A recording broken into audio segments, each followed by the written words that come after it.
जय हिंद। आज मैं आपके लिए भूगोल में नदियों के दोआब क्या होते हैं इसके बारे में लेकर आई हूँ। तो आज हम लोग दोआब के बारे में जानेंगे। तो चलिए शुरू करते हैं। जैसा कि आप यहाँ देख रहे हैं, तो सबसे पहले हम लोग देखेंगे दोआब का अर्थ और परिभाषा। दोस्तों, आप देख सकते हैं दो नदियों के मध्य स्थित जलोढ़ मैदान को दोआब कहते हैं। यह शब्द विशेषकर दो नदियों के संगम क्षेत्र की भूमि के लिए प्रयुक्त होता है, जैसे रचना, बारी, बिष्ट आदि प्रमुख दोआब क्षेत्र हैं।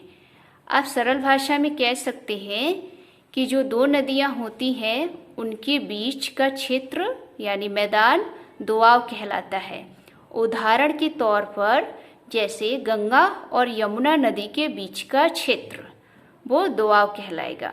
ठीक है, आगे हम लोग देखेंगे। यहाँ पर आप देख सकते हैं मैंने यहाँ पर मैप के द्वारा यहाँ पर चित्र बनाया है। इसके द्वारा हम लोग आज पूरा समझेंगे। तो जैसा कि आप देख रहे हैं यहाँ पर एक सबसे ऊपर नदी है सिंधु नदी। ये पूरी सिंधु नदी है और सिंधु नदी के नीचे एक नदी आती है जिसका नाम है झेलम नदी। तो सिंधु नदी और झेलम नदी के बीच सिंधु सागर दोआब पड़ता है। आगे देखेंगे झेलम नदी के नीचे चिनाब नदी आती है। झेलम और चिनाब नदी के बीच चाज दोआब।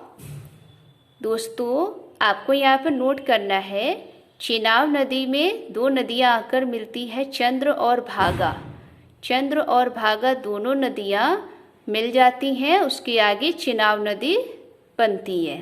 ठीक, फिर देखेंगे चिनाब नदी के नीचे रावी नदी आती है। यहाँ पर आप देख सकती हैं ये रावी नदी है। इन दो नदियों के बीच रचना दोआब आता है। फिर देखेंगे रावी नदी के नीचे एक छोटी सी नदी है ब्यास नदी। तो रावी नदी और ब्यास नदी के बीच बारी दोआब पड़ता है। आगे देखेंगे ब्यास नदी के नीचे सतलज नदी आती है। दोस्तों, सतलज नदी में ब्यास नदी आकर मिल जाती है। ब्यास नदी और सतलज नदी के बीच बिष्ट दोआब पड़ता है। आपको एक नोट करना है, ब्यास नदी और सतलज नदी के संगम पर एक बैराज बनाया है जिसका नाम है हैरिके बैराज, और इसी बैराज से एक नहर निकाली गई है जिसका नाम है इंदिरा गांधी परियोजना, या कह सकते हैं इंदिरा गांधी नहर। ठीक है दोस्तों, एक चीज़ और मैं आपको बता दूं कि क्वेश्चन में पूछा जाता है कि ऐसी कौन सी नदी है जो अपने साथ तीन नदियों को मिलाकर वो सीधे सिंधु नदी में मिल जाती है। तो आप देख सकते हैं ये यहाँ पर झेलम नदी है। झेलम नदी में चिनाब नदी, रावी नदी, सतलज नदी, ये तीनों नदियाँ झेलम में मिल जाती हैं और आगे चलकर ये झेलम नदी सिंधु नदी में मिल जाती है। फिर बाद में ये सिंधु नदी पाकिस्तान में चली जाती है। दोस्तों, आपको नोट क्या करना है कि आप देख सकते हो कि सिंधु नदी के बाद सिंधु से सिंधु सागर दोआब, झेलम नदी और चिनाब नदी में चाज दोआब।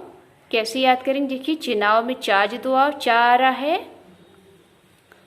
चिनाब और रावी नदी के बीच में रचना दोआब।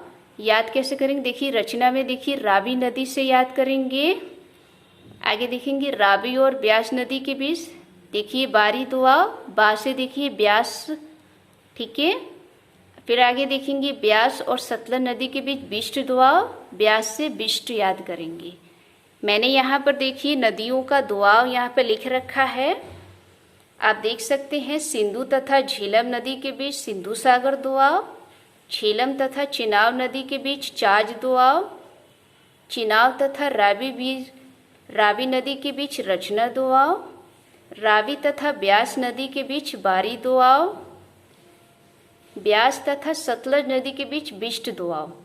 दोस्तों, ये नदियाँ क्रम से हैं और ये दोआब भी क्रम से हैं, क्योंकि दोस्तों परीक्षाओं में क्रम से भी पूछे जाते हैं।